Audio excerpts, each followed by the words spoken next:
Yeah. I was just asking about how you thought Drake played in the TCU game. You know what? I thought we ran around pretty decent for his first game back. He did some good things. Obviously, he made a lot of plays, and he actually left some plays on the field, believe it or not. So I thought it was a fairly decent outing for him. Him and Scooter, as a matter of fact, to be a full-time starter for the first time. It was good for him. So now we just got to continue to improve the rest of the time. And you said in camp, Dre, with all the practice he missed, he still was learning about linebacker, especially linebacker in the 3-4. Where do you think he's at in that progression? He's making progress, man. We really hear from that. He practiced as well this week as I've seen him. He's starting to get back into it a little bit, you know what I'm saying? So he's getting his legs underneath him, his football legs back underneath him. So I feel good about where he is, and obviously it's not a finished product yet by any means. He's got a lot left to do, but he's going in the right direction. What are the keys to slowing down Texas A&M attack? They have 3 really good running backs. They got a young quarterback that can run. Their offensive line is big. They got some guys on the edges, obviously, with Kirk and some of the other receivers. I mean, they can stretch you down the field. So there's a lot of things that we have to stop. I think, obviously, any game we go into, our philosophy is to try to stop the run. So certainly we're going to start there. And then hopefully be able to make some plays. As that quarterback's true freshman, think you guys can rattle him? Well, I think a guy that's played a few games already and played in a couple of against some really good opponents already. He's probably starting to get his legs underneath him as well, but he's still young. So we're going to try to do whatever we can do to try to get him off track, get him off the spot, and make him more effective if we can. You mentioned running defense being key. What do you guys need to do in order to stop the run? Well, I mean, we got to get guys where they're supposed to be. Everybody's going to have a gap responsibility, and you need to handle that responsibility. I mean, we talk about that all the time in terms of doing your job and being where you're supposed to be. So that's kind of where it starts. And whether it's the D-line or my guys or the secondary coming up and filling, everybody's got a job to do, and they have to make sure they're in the right spot.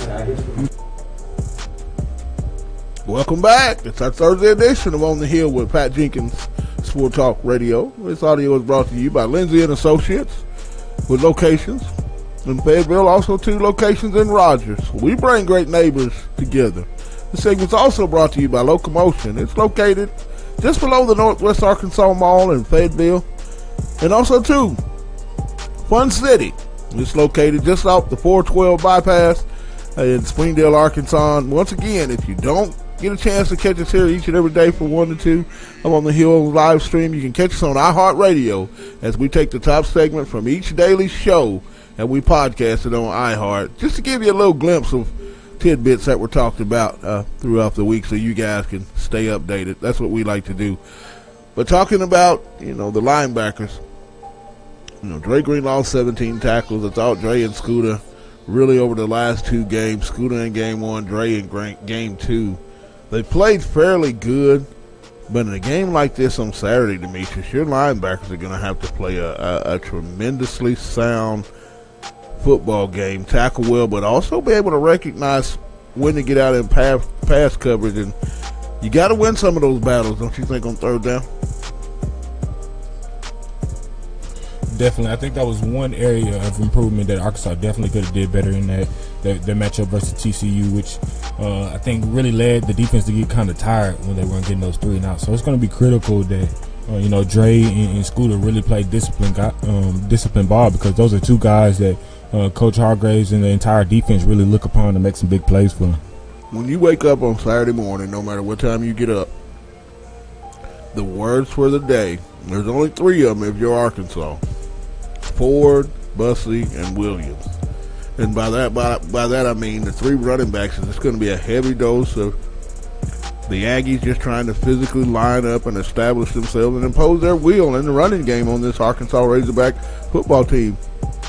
And let's face it, Demetrius, I mean, the running game over the last couple of years has been something that's been kind of an Achilles heel for this football team. And I think, that we talked about having defining moments on the offensive line, well, sometimes you have to have defining moments at all parts of your football team. And I think on Saturday, it's going to be in the defensive line. How well can they contain this very, very vaunted Texas A&M running game? In my opinion, that's really the story of the game. Who wins the line of scrimmage? That's going to be the team that's going to walk off victorious, in my opinion. Definitely. I also add on to say this is a defining game for Brett Bielema in his tenure here. I think people have been saying that all week. I'm not saying as soon as the game is over he's going to get fired, but I think this is definitely a game that's really going to foreshadow his future here at Arkansas.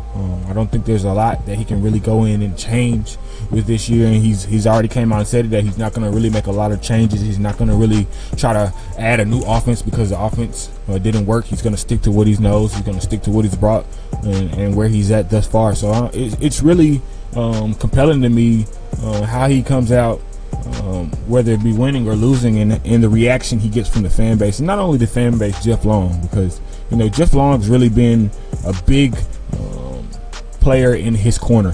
Jeff really spoke highly of him. Jeff came out multiple times, even when he got a lot of backlash, saying that Brett is the guy. So it's really going to be crucial that Brett give Jeff Long a little breathing room. He's going to have to come out and really come out aggressive, really come out strong, and really show these guys, hey, this is the job for me. I'm the right guy. I'm the right guy for here. I promise you guys an SEC championship.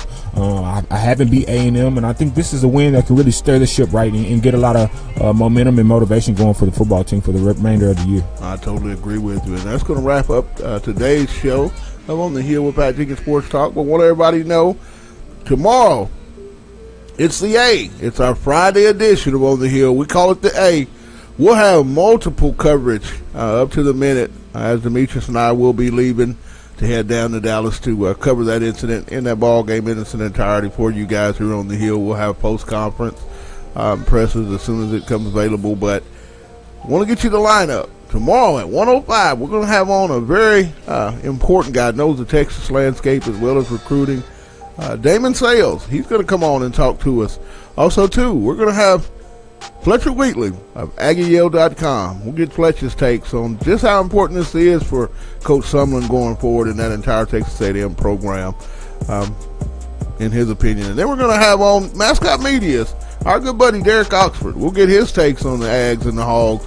And we're going to clean it up with another good friend of ours, a guy we like to have on weekly. And we'll talk to 247 Sports on Otis Kirk. We'll get his takes. And Demetrius, we were talking last week, and he came up with a great idea. And we're going to post the games on our Facebook page tomorrow morning. Please check us out as we'll have the Get Left or Get Right picks of the week. And we'll do those to round out our show as well. So send us in. We'll call out 4 of our listeners, their picks, and add them in, and we'll talk about it and analyze it as the show goes on. But we really want your take on just what you think is going to go on in the SEC, as we love covering it each and every week. I want to give a big thanks to Courtney Asher-Smith of Rebel Walk. Courtney came on and shared a little bit of knowledge about the SEC as a whole, and getting us ready for just what he's going to be looking for this coming weekend. And lastly, Stephen M. Smith of Touchdown Alabama, the editor of Touchdown Alabama. He broke down the Vanderbilt Alabama game in its purest form like he does each and every weekend. But we're going to step away. Have a great weekend. I'm looking forward to the A. D's looking forward. And we hope you'll be here with us just as well. And until then, it's On the Hill with Pat Jenkins. You guys have a blessed one.